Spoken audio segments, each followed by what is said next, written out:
2025ನೇ ವರ್ಷ ಕ್ರೀಡಾ ಜಗತ್ತಿನಲ್ಲಿ ತುಂಬಾನೇ ಸ್ಪೆಷಲ್ ಆಗಿ ಕಾಣ್ತಾ ಇದೆ. ದಶಕಗಳ ಕಾಲ ಟ್ರೋಫಿ ವಂಚಿತರಾಗಿದ್ದಂತ ತಂಡಗಳು ಕೊನೆಗೂ ಕೂಡ ಕಪ್ ಗೆದ್ದು ಸಂಭ್ರಮಿಸಿದ್ದಾರೆ. ಹಾಗಂತ ಕ್ರಿಕೆಟ್ ಮಾತ್ರವೇ ಅಲ್ಲ, ಫುಟ್ಬಾಲ್ನಲ್ಲೂ ಕೂಡ ಕಪ್ ಬರ ನೀಗಿಸಿಕೊಂಡಿದ್ದಾರೆ. ಚೋಕರ್ಸ್ ಹಣೆಪಟ್ಟಿಯನ್ನು ಹೊತ್ತು ಟ್ರೋಲ್ ಆಗ್ತಾ ಇದ್ದಂತ ಯಾವೆಲ್ಲ ತಂಡಗಳು ವಿನ್ ಆಗಿವೆ ಅನ್ನೋದನ್ನ ಈ ವಿಡಿಯೋದಲ್ಲಿ ಹೇಳ್ತೇನೆ. ನಾನು ಶಾಂತ, ನೀವು ಸುದ್ದಿಯಾನದ ಸಬ್ಸ್ಕ್ರೈಬರ್ ಆಗೋದಿಕ್ಕೆ ಮರಿಬೇಡಿ. ಟೀಮ್ ಗೇಮ್ಗಳಲ್ಲಿ ಎಷ್ಟೇ ಟ್ಯಾಲೆಂಟ್ ಇದ್ರೂ ಕೂಡ ಕೆಲವೊಂದು ಸಲ ಗೆಲ್ಲೇಬೇಕು ಅಂದ್ರೆ ಅದೃಷ್ಟ ಕೂಡ ಜೊತೆಯಲ್ಲಿರ್ಬೇಕಾಗುತ್ತೆ. ಇಲ್ಲದಿದ್ರೆ ವೈಯಕ್ತಿಕ ಸಾಧನೆಗಳು ಉತ್ತುಂಗಕ್ಕೇರಿದ್ರು ಕೂಡ ಟ್ರೋಫಿ ಅನ್ನೋದು ಮಾಯಾ ಜಿಂಕೆಯಾಗ್ಬಿಡುತ್ತೆ. ಕ್ರಿಕೆಟ್ ಮತ್ತು ಫುಟ್ಬಾಲ್ ಈ ಎರಡೂ ಗೇಮ್ಗಳಲ್ಲಿ ಜಗತ್ತನ್ನೇ ಗೆದ್ದ ಆಟಗಾರರು ಒಂದೇ ಒಂದು ಟ್ರೋಫಿಯನ್ನ ಗೆಲ್ಲೋಕು ಕೂಡ ವರ್ಷಾನುಗಟ್ಟಲೆ ಕಾಯ್ಬೇಕಾಗುತ್ತೆ. ಆದ್ರೆ ಈ ವರ್ಷ ಅಂತಹ ಆಟಗಾರರಿಗೆ ಗೆಲುವಿನ ಸಿಹಿ ಸಿಕ್ಕಿದೆ. ವರ್ಷಾನುಗಟ್ಟಲೆ ಮಾಡಿದ ಪರಿಶ್ರಮಕ್ಕೆ ಫಲ ಸಿಕ್ಕಿದೆ. ಹೀಗೆ ದಶಕಗಳ ಬಳಿಕ ಟ್ರೋಫಿಯನ್ನ ಗೆದ್ದು ಬೀಗಿರುವಂತಹ ತಂಡಗಳ ಬಗ್ಗೆ ನೋಡ್ತಾ ಹೋಗೋಣ. 27 ವರ್ಷಗಳ ಬಳಿಕ ಐಸಿಸಿ ಟ್ರೋಫಿ ಗೆದ್ದ ದಕ್ಷಿಣ ಆಫ್ರಿಕಾ. ಅತಿರೇಕದ ಸಂಭ್ರಮವಿಲ್ಲ, ಎದುರಾಳಿ ತಂಡವನ್ನ ಛೇಡಿಸಿದವರು ಅಲ್ಲ. ಸನ್ನಡತೆಯೇ ತುಂಬಿರುವಂತಹ ಸೌತ್ ಆಫ್ರಿಕಾ ತಂಡದಲ್ಲಿ ಪ್ರತಿಭಾವಂತ ಆಟಗಾರರೇ ಇದ್ರೂ ಕೂಡ ಚಾಂಪಿಯನ್ ಪಟ್ಟ ಮಾತ್ರ ಮರೀಚಿಕೆಯಾಗಿತ್ತು. ಇದೀಗ ಒಂದಲ್ಲ ಎರಡಲ್ಲ, ಬರೋಬ್ಬರಿ 27 ವರ್ಷಗಳ ಬಳಿಕ ದಕ್ಷಿಣ ಆಫ್ರಿಕಾ ತಂಡ ಐಸಿಸಿ ಟ್ರೋಫಿಗೆ ಮುತ್ತಿಕ್ಕಿದೆ. ಅತ್ಯದ್ಭುತವಾದ ಪ್ರದರ್ಶನ ನೀಡಿದ್ರು ಕೂಡ ಹಲವು ಟೂರ್ನಿಗಳ ಸೆಮಿಫೈನಲ್, ಫೈನಲ್ ತಲುಪಿ ಅಲ್ಲಿ ಪಂದ್ಯವನ್ನ ಕೈಚೆಲ್ಲಿ ಚೋಕರ್ಸ್ ಎಂಬ ಲೇಬಲ್ ಅನ್ನ ಅಂಟಿಸಿಕೊಂಡಿದ್ದಂತ ಸೌತ್ ಆಫ್ರಿಕಾ ತಂಡ ಇದೀಗ ಆಸ್ಟ್ರೇಲಿಯಾ ತಂಡವನ್ನ ಮಣಿಸಿ ವಿಶ್ವ ಟೆಸ್ಟ್ ಚಾಂಪಿಯನ್ಶಿಪ್ ಆಗಿದೆ. ಕ್ರಿಕೆಟ್ ಕಾಶಿ ಅಂತಾನೆ ಕರೆಸಿಕೊಳ್ಳುವಂತ ಇಂಗ್ಲೆಂಡ್ನ ಲಾರ್ಡ್ಸ್ ಮೈದಾನದಲ್ಲಿ ಜೂನ್ 14ರಂದು ಟೆಂಬಾ ಬೌಮಾ ನಾಯಕತ್ವದಲ್ಲಿ ಟ್ರೋಫಿಯನ್ನ ಗೆದ್ದು ಬೀಗಿದ್ದಾರೆ. 1998ರಲ್ಲಿ ಏಕದಿನ ಚಾಂಪಿಯನ್ಸ್ ಟ್ರೋಫಿಯನ್ನ ಗೆದ್ದಿರೋದನ್ನ ಹೊರತುಪಡಿಸಿ ದಕ್ಷಿಣ ಆಫ್ರಿಕಾ ತಂಡ ಆ ನಂತರ ಯಾವುದೇ ಐಸಿಸಿ ಟ್ರೋಫಿಯನ್ನ ಗೆದ್ದಿರಲಿಲ್ಲ. ಪರಿಣಾಮ ಕಳೆದ 2.5 ದಶಕಗಳಿಂದ ದಕ್ಷಿಣ ಆಫ್ರಿಕಾ ಕ್ರಿಕೆಟ್ ತಂಡ ಚೋಕರ್ಸ್ ಹಣೆಪಟ್ಟಿಯನ್ನ ಕಟ್ಕೊಂಡಿತ್ತು.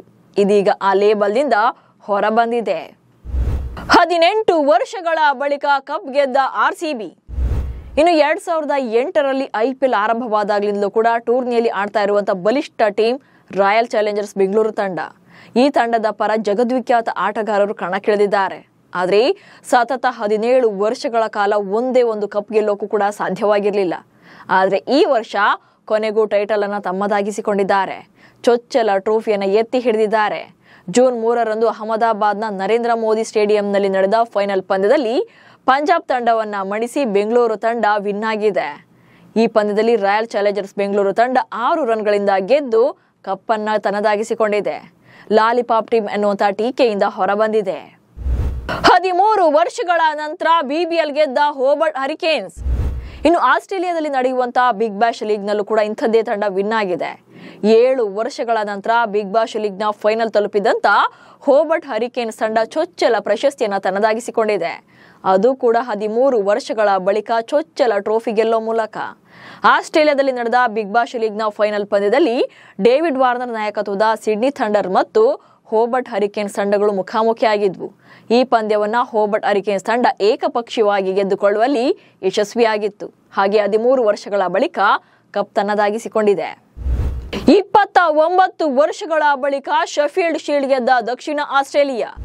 ಇನ್ನು ದಕ್ಷಿಣ ಆಸ್ಟ್ರೇಲಿಯಾ ತಂಡ ಕೂಡ ಶೆಫೀಲ್ಡ್ ಶೀಲ್ಡ್ ಫೈನಲ್ ನಲ್ಲಿ ಗೆಲ್ಲುವ ಮೂಲಕ ಫೈನಲ್ ನಲ್ಲಿ ಗೆಲ್ಲುವ ಮೂಲಕ 29 ವರ್ಷಗಳ ಬಳಿಕ ಪ್ರಶಸ್ತಿಯನ್ನ ಗೆದ್ದುಕೊಂಡಿದೆ. ಮಾರ್ಚ್ 29ರಂದು ನಡೆದಿದ್ದಂತಹ ಶೆಫೀಲ್ಡ್ ಶೀಲ್ಡ್ ಫೈನಲ್ ನಲ್ಲಿ ಕ್ವೀನ್ಸ್ಲ್ಯಾಂಡ್ ವಿರುದ್ಧದ ಪಂದ್ಯದಲ್ಲಿ ಗೆದ್ದು ಬೀಗಿತ್ತು. ಇನ್ನು ಇಷ್ಟೇ ಅಲ್ಲದೆ ಪ್ಯಾರಿಸ್ ಸೇಂಟ್ ಜರ್ಮೈನ್ 1993ರ ಬಳಿಕ UCL ಅನ್ನ ಗೆದ್ದುಕೊಂಡಿದೆ. ಸೊ ಇದಿಷ್ಟು ಕ್ರಿಕೆಟ್ ಟೀಮ್ಗಳ ಕಥೆಯಾದ್ರೆ ಫುಟ್ಬಾಲ್ ನಲ್ಲೂ ಕೂಡ ಇಂಥದ್ದೇ ಅಚ್ಚರಿಯ ರಿಸಲ್ಟ್ಗಳು ಬಂದಿವೆ. ಫುಟ್ಬಾಲ್ ನಲ್ಲಿ ಶತಮಾನದ ಬಳಿಕ ಕಪ್ ಭಾಗ್ಯ. ಇಡೀ ಜಗತ್ತಿನಲ್ಲಿ ಅತ್ಯಂತ ಪ್ರಸಿದ್ಧವಾದ ಕ್ರೀಡೆ ಅಂದ್ರೆ ಅದು ಫುಟ್ಬಾಲ್. ಕಾಲ್ಚಂಡಿ ನಾಟದಲ್ಲೂ ಕೂಡ ಸಾಕಷ್ಟು ತಂಡಗಳಿಗೆ ಟ್ರೋಫಿ ಅನ್ನೋದು ಮರೀಚಿಕೆಯಾಗಿತ್ತು. ಆದ್ರೆ ಈ ವರ್ಷ ಇಂಥ ಹಲವು ತಂಡಗಳು ಚೊಚ್ಚಲ ಟ್ರೋಫಿಗೆ ಮುತ್ತಿಕ್ಕಿವೆ. ಸ್ಪೆಷಾಲಿಟಿ ಅಂದ್ರೆ 100 ವರ್ಷಗಳ ಬಳಿಕ ಕಪ್ ಗೆದ್ದವರು ಕೂಡ ಇದ್ದಾರೆ. ಮೇ 17ರಂದು ನಡೆದ FA ಕಪ್ ಫೈನಲ್ ನಲ್ಲಿ ಕ್ರಿಸ್ಟಲ್ ಪ್ಯಾಲೇಸ್ ತಂಡ ಮ್ಯಾಂಚೆಸ್ಟರ್ ಸಿಟಿಯನ್ನ 1-0 ಗೋಲುಗಳಿಂದ ಸೋಲಿಸಿ ವಿನ್ ಆಗಿತ್ತು. ಅದು ಕೂಡ 164 ವರ್ಷಗಳ ಇತಿಹಾಸದಲ್ಲೇ ಮೊದಲ ಟ್ರೋಫಿಯನ್ನ ಗೆಲ್ಲುವ ಮೂಲಕ. ಇನ್ನು ಮಾರ್ಚ್ 17ರಂದು ವೆಂಬ್ಲಿ ಕ್ರೀಡಾಂಗಣದಲ್ಲಿ ನಡೆದ ಜಿಯೋಡಿ ಪಾರ್ಟಿಯಲ್ಲಿ ಡ್ಯಾನ್ ಬರ್ನ್ ಮತ್ತು ಅಲೆಕ್ಸಾಂಡರ್ ಇಸಾಕ್ ಅವರ ಕಾಲ್ಚಳಕದಿಂದಾಗಿ ನ್ಯೂಸ್ ಕ್ಯಾಸಲ್ ಯುನೈಟೆಡ್ ತಂಡ ತನ್ನ 70 ವರ್ಷಗಳ ಬಳಿಕ ದೇಶೀಯ ಟ್ರೋಫಿ ಬರವನ್ನ ನೀಗಿಸಿಕೊಂಡಿತ್ತು. ಇನ್ನು ಮೇ 22ರಂದು ಮ್ಯಾಂಚೆಸ್ಟರ್ ಯುನೈಟೆಡ್ ವಿರುದ್ಧ ಟೊಟೆನ್ಹ್ಯಾಮ್ ಹಾಟ್ಸ್ಪರ್ ತಂಡ ಕೂಡ ಗೆದ್ದು ಬೀಗಿತ್ತು. 2008ರ ಲೀಗ್ ಕಪ್ ನಂತರ ತನ್ನ ಮೊದಲ ಗೆಲುವು ಇದಾಗಿತ್ತು. ಹಾಗೆ ಅರ್ಜೆಂಟೀನಾದಲ್ಲಿ ಐತಿಹಾಸಿಕ ತಂಡವಾದ ಪ್ಲಾಟೆನ್ಸ್ 2025ರ ಅಪೆರ್ಚುರಾದಲ್ಲಿ 120 ವರ್ಷಗಳ ಬಳಿಕ ಮೊದಲ ಲೀಗ್ ಪ್ರಶಸ್ತಿಯನ್ನ ಗೆದ್ದುಕೊಂಡಿತ್ತು. ಇನ್ನು ಮೇ ತಿಂಗಳಲ್ಲಿ ಝೆಂಕ್ ವಿರುದ್ಧ 3-1 ಅಂತರದ ಜಯದೊಂದಿಗೆ ಯೂನಿಯನ್ ಸೇಂಟ್ ಗಿಲ್ಲೋಯಿಸ್ ತಂಡ 90 ವರ್ಷಗಳಲ್ಲಿ ಮೊದಲ ಬೆಲ್ಜಿಯಂ ಲೀಗ್ ಪ್ರಶಸ್ತಿಯನ್ನ ತನ್ನದಾಗಿಸಿಕೊಂಡಿತ್ತು. ಹೀಗೆ ಕ್ರೀಡೆಯಲ್ಲಿ ಸಾಮರ್ಥ್ಯದ ಜೊತೆಗೆ ತಾಳ್ಮೆ ಕೂಡ ಇರಬೇಕಾಗುತ್ತೆ. ಇಂದಲ್ಲ ನಾಳೆ ಯಶಸ್ಸು ಸಿಕ್ಕೇ ಸಿಗುತ್ತೆ. ಈ ವರ್ಷ ಇಂತಹ 16 ತಂಡಗಳಿಗೆ ಟ್ರೋಫಿ ಒಲಿದು ಬಂದಿದೆ. ಸೊ ನಿಮಗೆ ಯಾವ ತಂಡ ಟ್ರೋಫಿಯನ್ನ ಗೆದ್ದು ಹೆಚ್ಚು ಖುಷಿ ಕೊಟ್ಟಿದೆ ಅನ್ನೋದನ್ನ ಕಮೆಂಟ್ಸ್ ಮೂಲಕ ತಿಳಿಸಿ. ಹಾಗೆ ಸುದ್ದಿಯನ್ನು ಫಾಲೋ ಮಾಡಿ. ನಮಸ್ಕಾರ.